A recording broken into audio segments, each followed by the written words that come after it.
Good morning, Cats. I'm Luke. I'm John. And this week for Wildcat Spotlight, we'll be talking about the new phone policies. We'll be interviewing Miss Payne, River Jenkins, and some students on a poll. Let's get into it.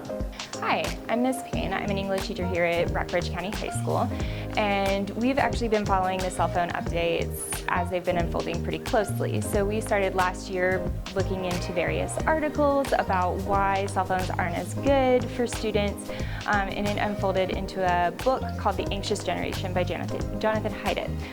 So Haidt talks a lot about previous research from Jean Twenge and Sherry Turkle about how bad cell phones are in terms of creating anxiety for students. And it seems like the governor's wife also kind of got on board because she is hosting a book club right now on the same book. And that led to a big revolution within laws and various pieces where the governor has started to say, maybe not the best idea to have cell phones in schools, because not only is it causing you to be anxious, it's causing microdramas that can start to lead to fights and different elements that happen in school. So what began in August is that the governor came out and said we want a guidance, we want laws in place that are removing cell phones from classroom environments. So they held a lot of different investigative sessions. One was actually held in Waynesboro that we got to hear different people talk about why they were for or against having phones in school. And then from that guidance, the governor came out with his own guidance, and that guidance is going to be put into place and in law in January. So now it's just a matter of exactly how stringent or not we can be. I'm River, I'm an early grad, and I'm here to talk about the new phone policy.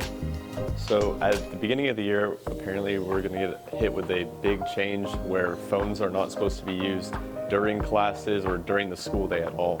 And I think this will not be as big of a change for people who aren't on their phones constantly, but for someone, as a lot of us are, constantly on our phones, it's going to be a bit of a change. I think it will be a good change though, and it will help my learning specifically, because I know the phone is a little bit of a distraction. Who doesn't want to pull up and open some Instagram reels while the teacher's just rambling away? I'm Parker Fountain. I'm Jackson Crutchfield. And today we're asking people what their opinions on the VDOE phone policy is. Who am I here with? Alexis. What is your opinion on the new VDOE phone policy? I think we should be allowed to have it during hallway and lunches because we're not doing any schoolwork and we're just sitting there and walking. Cool. Who am I here with? Christian Moore. Christian Moore, what are your opinions on the new VDOE cell phone policies? See, I understand why they're doing it to make sure we're not on our phones in class, but at the end of the day, if something were to happen, I think we need them, honestly. Interesting. Who am I here with? EJ. What's your opinion on the new VDOE phone policy?